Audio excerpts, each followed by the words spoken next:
सब अपने दोनों हाथों को जोड़कर पंच परमिष्टि भगवान के स्मरण करेंगे। ओम नमः सिद्धेभ्यः।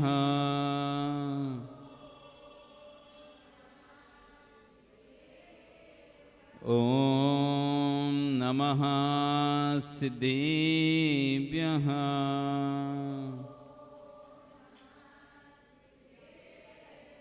ओम नमः सिद्धेभ्यः। तिर्यणिक गिणाए रोतारी मोय सैर सिरण बेहो आयरी राऊ पसियो परवादीनी भव्य जी लोए नमो अरियंताणम नमो सिद्धाणम नमो आयरियाणम नमो वज्रायाणम नमो लोये सव्य साहुणम। बोलिए अनंत अनंत से परमेष्ठी भगवानी की, आदिर्म आदिनाथ भगवानी की, वर्तमान शासन महावीर भगवानी की, आचार्य श्री 108 कुंद कुंदेव स्वामी महाराज की, आचार्य विश्व सागर जी महाराज की, अहिंसा में विश्व धर्म की।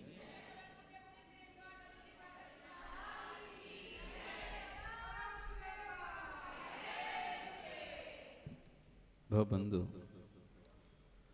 वर्तमान शासन न्यायिक वर्धमान स्वामी के शासन में पारस प्रभु की चरण निश्रा में बैठकर अष्टान का महापरखी बेला में सिद्ध चक्रमंडल विधान के अंतिम दिन के समापन में हम सभी जिन देशना का श्रवण कर रहे हैं, ये भक्ति का ही प्रभाव है कि एक दिन भी बैठने के लिए जहां व्यक्ति सोचता है कि एक दिन हम 2 घंटे कैसे बैठेंगे, नहीं बैठ सकते, और नरेश 8 दिन बैठ गए। तो रोज हम बोलते थे रुको, नहीं रुकते थे, जाना है महाराज, और अब 8 दिन भी निर्विकल्प होकर निर्विघ्नता से निकल गए। ये भक्ति का ही फल है। भक्ति में अचिंत्य शक्ति है। सिर दर्द हो, बुखार हो, पीड़ा हो, कोई भी समस्या हो, यदि तुम सच्चे मन से भगवान की भक्ति करोगे, नियम से वो सारी समस्याएं दूर हो। कई लोग कहते हैं अमुक प्रतिमा चमत्कारी है, अमुक मंदिर चमत्कारी है। प्रतिमा चमत्कारी नहीं होती, मंदिर चमत्कारी नहीं होता। भाव हमारे जब उस स्थान पर उत्कृष्टता को प्राप्त होते हैं तो चमत्कार होता है।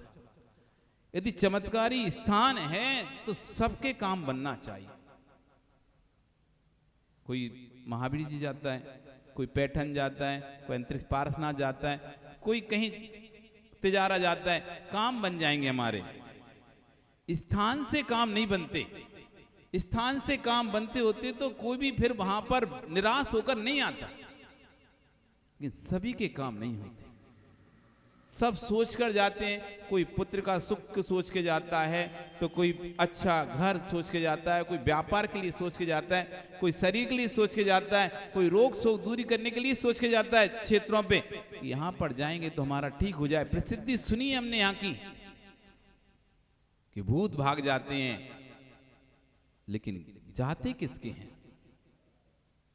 क्षेत्र से यदि कल्याण होता, क्षेत्र से आपका काम बनता, तो क्षेत्र में तो सब लोग रहते हैं, फिर उस क्षेत्र में कोई बीमार नहीं दिखाई देगा, उस क्षेत्र में कोई गरीब नहीं दिखाई देगा। यदि क्षेत्र से काम बनता है, शेष से इच्छाएं पूरी होती हैं, क्षेत्र में अतिशय होता है, भगवान में अतिशय होता है, तो कभी कोई गरीब नहीं हो सकता, अथवा ये कहें कभी कोई सुखी नहीं रह सकता फिर, क्योंकि हर व्यक्ति अपने लिए सुख मांगता है और दूसरे के लिए कभी नहीं मांगता। दूसरे के लिए यही हमेशा भावना भाता है कि उससे ज्यादा मैं सुखी रहूं और मुझे देखकर दुखी रहे। दूसरे को दुखी देखता है, चाहता है, लेकिन स्वयं को सुखी देखना चाहता है। तो जगत में कोई किसी का अच्छा नहीं देखना चाहता। कौन देखना चाहेगा तुम्हारे घर में खूब संपत्ति बढ़े? वो तो ये सोचेगा मेरे घर में बढ़े, इनके घर की और मेरे घर में आ जाए। हाँ जी, दूसरे घर की भी मेरे घर में जाए। तो ऐसा व्यक्ति सोचता है। प्रभु के पास जाकर कभी कोई सुखी नहीं हो सकता, या फिर सभी सुखी होंगे। या तो कोई सुखी नहीं रह सकता, या फिर सभी सुखी रहेंगे। लेकिन ऐसा देखा नहीं जाता। ना तो सभी दुखी देखे जाते, ना सभी सुखी देखे जाते।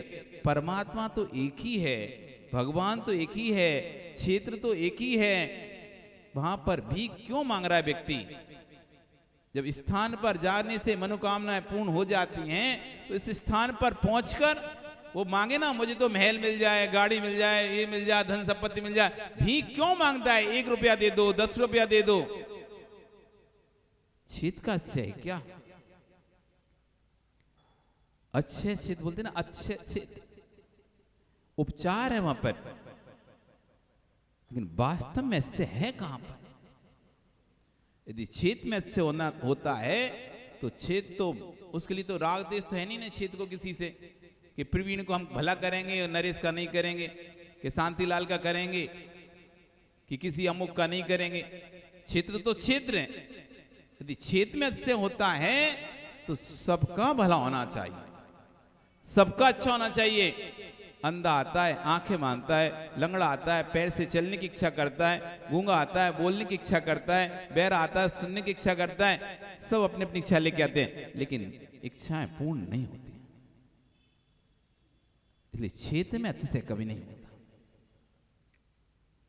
पर देखा तो जाता है, कहा भी जाता है, अंजू देखा भी जाता है, लोगों के काम बनते भी देखे जाते हैं क्षेत्र से। तभी तो अच्छे क्षेत्र नाम दिया जाता है। अब दो बातें कैसे? यदि क्षेत्र में अच्छे हैं तो फिर जितने लोगों को भेज दें सबके अच्छे हो जाना चाहिए, सबके पास धन धान आ जाना चाहिए। आ जाएगा क्या? क्यों? अच्छे क्षेत्र तो है और क्षेत्र में अच्छे नहीं है, फिर अच्छे क्षेत्र कैसा? फिर क्षेत्र पर अच्छे नहीं है, फिर अच्छे क्षेत्र कैसा? अब समझना पड़ेगा इस बात को। क्षेत्र निमित्त है, क्षेत्र निमित्त है, उपादान परिणाम है। क्षेत्र निमित्त है, उपादान परिणाम है। अमुक व्यक्ति के कारण से हमारे भाव अच्छे हो रहे हैं, वो अमुक व्यक्ति निमित्त है। भाव आपके ही हैं, परिणाम आपके ही हैं। अच्छा वो व्यक्ति नहीं कर रहा, आप ही स्वयं कर रहे हैं। किसी के कारण से मेरे परिणाम खराब हो रहे हैं, वो व्यक्ति निमित्त है। वो व्यक्ति आपके परिणाम खराब नहीं कर रहा है, खराब आप स्वयं ही कर रहे हैं। ऐसी ऐसे क्षेत्र क्षेत्र निमित्त हैं, लेकिन हमारे अंदर उस क्षेत्र के प्रति इतनी भक्ति है, उन गुरु के प्रति इतनी भक्ति है, उन प्रभु के प्रति इतनी भक्ति है कि वो यदि आशीर्वाद भी दे दें, पीछे से आपको झाड़ा भी लगा दें, तो तुम्हारा रोग दूर हो रहा है। वो उनके झाड़े से रोग दूर नहीं हो रहा, वो आपके अंदर ही अच्छे भक्ति उनके प्रति, तो आपका ही असाता वेदनी कर्म साता में कन्वर्ट हो रहा है। आपकी ही दुख जो पीड़ा असाता थी, वो तीव्र भक्ति का आप पहचान नहीं पा रहे, लेकिन आपके अंदर उनके प्रति अगाध श्रद्धा भक्ति भरी हुई है। वो चित्त के प्रति कहें, उस प्रतिमा के प्रति करें, अथवा गुरु के प्रति कहें, तो आप कहते हमको तो भैया खूब आशीर्वाद लगा, हमको तो गुरु का खूब आशीर्वाद लगा, हमको तो वो क्षेत्र बहुत भला, हमको तो वहां पर बहुत जो मांगते हमारा काम तो हो जाता है। हम तो क्षेत्र पर जाते हैं, जब भी पीड़ा होती, तकलीफ होती, दुख होता है, क्षेत्र पर जाते हैं, हमारा तो काम हो जाता है। और दूसरे क्या, भाई मेरा तो होता ही नहीं, मैं भी तो जाता हूं वहां पे। भक्ति नहीं। हम अपने गुरु जी के पास जाते थे, चाहे सिर दर्द हो, पेट दर्द हो, बदन दर्द हो, कुछ भी होता था, गुरु जी बस इतना ही कहते, आप बस सिर पे हाथ रख दो, हम ठीक हो जाएंगे। वो बोलते थे हमारे हाथ रखने से कैसे ठीक हो जाए, बस आप रख दो ठीक हो जाएंगे। इतनी गहरी श्रद्धा थी है, जैसे वो सिर पर हाथ रख देते अंदर से भाव होता था मैं तो ठीक हो गया। उनके हाथ रखने से ठीक नहीं हुए हम, अंदर में जो आस्था थी, श्रद्धा थी, उसने हमारे अंदर जो असादा कर्म का द्रव्य पड़ा था उसको साता में कन्वर्ट कर दिया और थोड़ी देर में पेट दर्द ठीक हो गया, सिर दर्द ठीक हो गया। स्वयं की ही भक्ति जब अगाध हो जाती है, इतनी गहरी हो जाती है,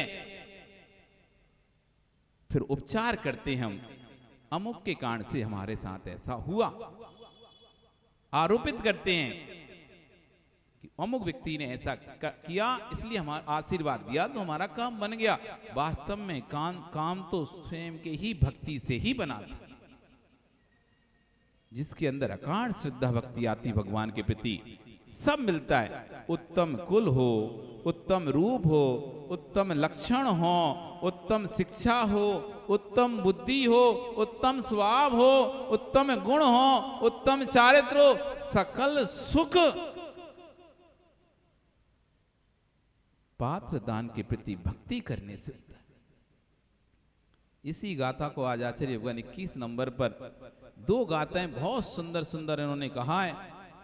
एक तो जो पात्र को दान देता है संपूर्ण सुखों की खान, और दूसरा जो पात्र को दिए हुए दान से अनशेषान्न को भक्षण करता है प्रसाद मानकर, वो मोक्ष सुख को पाता है।